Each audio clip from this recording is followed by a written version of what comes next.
Assalamualaikum warahmatullahi wabarakatuh. Rabbi shrah li sadri wa yassir li amri wahlul 'uqdatam min lisani yafqahu qawli.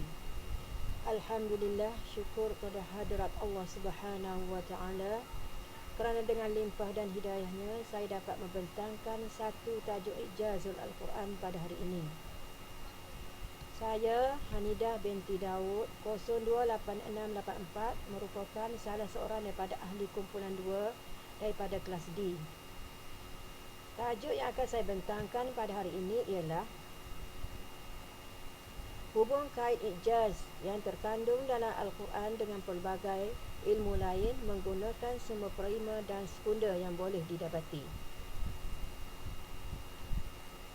Di dalam membincangkan ijazul Al-Quran, kita tidak dapat lari daripada membincangkan mukjizat-mukjizat yang terdapat di dalam Al-Quran.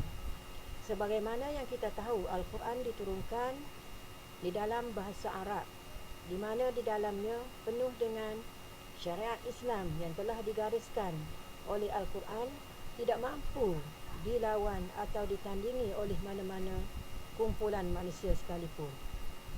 Di dalam Al-Quran juga terdapat peristiwa-peristiwa yang sudah lama berlaku, juga peristiwa yang sedang berlaku dan peristiwa yang akan datang, di mana kesemuanya terbukti benar-benar akan berlaku. Kemujizatan Al-Quran ini diakui oleh Allah Subhanahu wa taala di dalam surah Al-Fussilat ayat 42 yang membawa maksud, tidak ada di dalamnya Al-Quran sesuatu yang sia-sia. Ia diturunkan oleh manusia, ia diturunkan oleh yang maha bijaksana lagi maha terpuji. Definisi ijaz Al-Quran itu pula dari segi bahasa. Perkataan ijaz diambil dari kata kerja ajaza, ijaz yang bererti melemahkan atau menjadikan tidak mampu. Menurut Al-Quran, ijaz bermaksud memperlihatkan kebenaran Nabi Muhammad sallallahu alaihi wasallam atas pengakuan kerasulannya dengan cara membuktikan kelemahan orang Arab dan generasi sesudahnya untuk mendandingi kemujizatan Al-Quran. Manakala dari segi istilah pula ialah menzahirkan kebenaran kerasulan Nabi Muhammad sallallahu alaihi wasallam dalam ketidakupayaan orang Arab untuk menandingi mukjizat Nabi sallallahu alaihi wasallam yang abadi, iaitu Al-Quran. Ijaz Al-Quran ataupun mukjizat Al-Quran ini adalah kekuatan, keunggulan dan keistimewaan yang dimiliki Al-Quran yang menetapkan kelemahan manusia, baik secara bersendirian ataupun berkumpulan untuk mendatangkan sesuatu yang menyamainya. Di antara ijaz-ijaz lain ialah ijaz bayani. Ijaz bayani ini pula merupakan suatu mukjizat yang tidak terdapat di dalam Al-Quran satu kalimat pun yang dapat ditambahkan oleh sesiapa atau dikurangi selain oleh Allah Subhanahu wa taala. Al-Quran wujud hingga hari ini dalam bentuk mushaf. Dari segi nahwu, sorah dan balaghah, semuanya begitu indah hingga berjaya memukau banyak hati kepada Islam. Manakala ijaz ilmi merupakan penempuan pelbagai ilmu yang terdapat di dalam Al-Quran. Contohnya kita melihat kepada penggunaan kalimah Al-Alaq di dalam surah Al-Alaq. Al-Alaq ini membawa maksud sesuatu yang melekat. Jadi apabila para saintis mengkaji apakah yang dimaksudkan dengan melekat itu, mereka mendapati bahawa sesuatu yang berbentuk lintah di dalam perut ibu ketika di awal proses kehamilan. Jadi ini membuktikan bahawa bagaimana bahasa ataupun kalimah yang digunakan dalam Al-Quran itu mempunyai maksud atau makna yang tidak dapat difikirkan oleh manusia. Di sini membuktikan bagaimana Al-Quran itu merupakan mukjizat, bukannya perkara yang main-main, tetapi ia sesuatu yang diturunkan oleh Allah kepada Nabi Muhammad sallallahu alaihi wasallam. Ini bersesuaian dengan pendapat Syekh Mahmud Shaltut yang pernah mengatakan bahawa Al-Quran yang diturunkan kepada manusia itu bukanlah semata-mata teori ilmiah, atau permasalahan seni atau aneka warna ilmu pengetahuan, tetapi ia merupakan satu kitab petunjuk, pengislahan dan juga perundangan yang sewajarnya diikuti oleh semua manusia di dunia pada hari ini.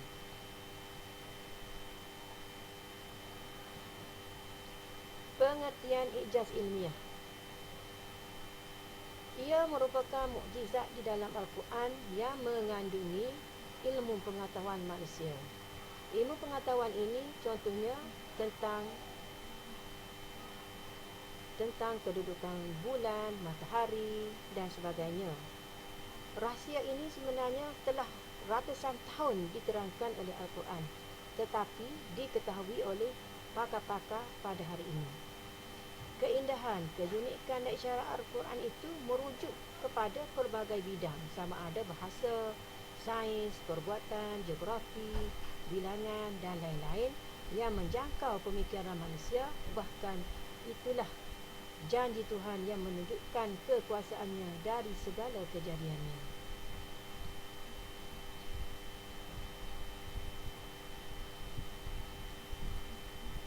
Yang ketiga ialah ijaz maudu'. Maudu' iaitu bagi siapa yang membaca Al-Quran dan memahaminya. Sesiapa yang membaca Al-Quran, dia faham, melakukan apa yang diperintahkan oleh Allah dalam Al-Quran itu, insya-Allah Allah akan memuliakannya di dunia dan di akhirat.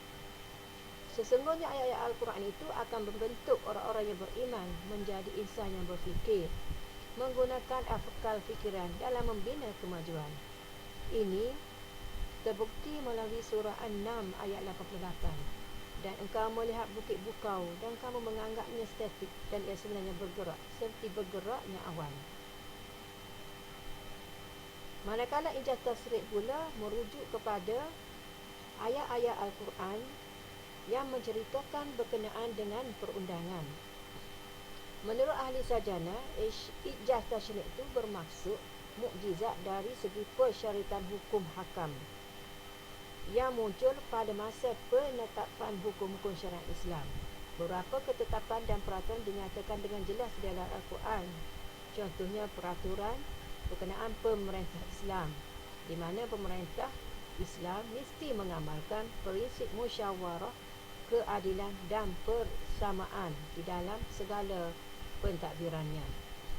Firman Allah dalam surah Ali Imran ayat 159 yang bermaksud, dan juga bermesyuaratlah dengan mereka dalam urusan itu.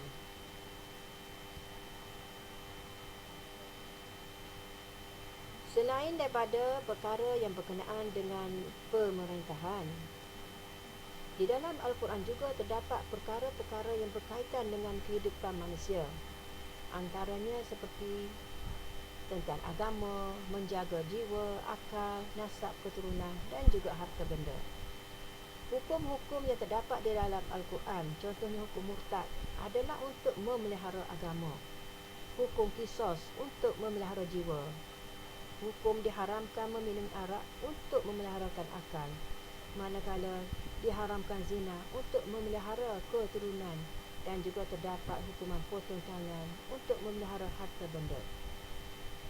Kewajipan di dalam Al-Quran tersebut, sama ada berbentuk larangan ataupun suruhan, sebenarnya semata-mata bertujuan untuk menjaga kemuslihatan kehidupan manusia agar lebih bahagia, lebih sempurna mengikut jalan-jalan yang ditetapkan oleh Allah Subhanahu Wa Taala. Kesyumulan perintah-perintah tersebut sebenarnya bukan sahaja indah dari segi sudut falsafah, tetapi tinggi dari segi akhlak, malah dari sudut saintifik. Ia menyimpan jutaan hikmah dan faedah kepada manusia sejagat.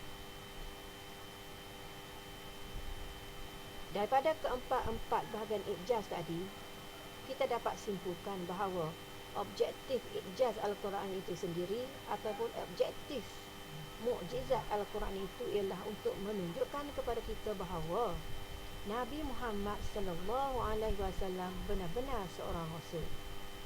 Yang kedua, untuk membuktikan bahawa Al-Quran adalah mukjizat yang diturunkan oleh Allah, bukan buatan manusia. Yang ketiga pula, menunjukkan bahawa Sebagaimana hebatnya sastrawan Arab, mereka tidak akan dapat menandingi kehebatan bahasa Al-Quran itu sendiri. Dan yang akhir sekali menunjukkan bahawa manusia sentiasa bersifat lemah dan sentiasa memerlukan petunjuk di dalam kehidupan mereka seharian. Mukjizat Al-Quran ini boleh kita bahagikan kepada dua. Yang pertama, memberi cabaran kepada golongan yang ingin menentang Al-Quran, di mana golongan ini Allah menyuruh mereka mendatangkan satu ayat yang serupa dengan Al-Quran sekiranya mereka berkuasa. Mukjizat yang kedua pula ialah keindahan, keunikan dan isyarat Al-Quran yang merujuk kepada pelbagai bidang, sama ada bahasa, sains, perubatan, geografi dan sebagainya.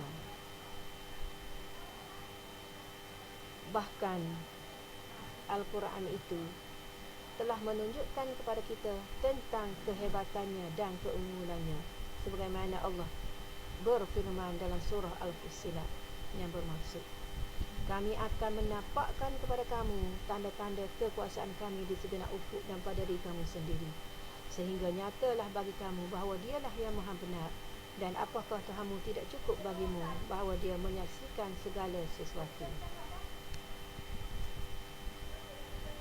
Sekian sahaja pembentangan saya pada hari ini, dan saya ingin ucapkan terima kasih kepada Ustaz Lafti atas bimbingan dalam menyiapkan tugasan ini, juga kepada semua rakan-rakan dalam ahli kumpulan yang bekerjasama dalam menghasilkannya. Sekian, wabillahi taufiq wal hidayah.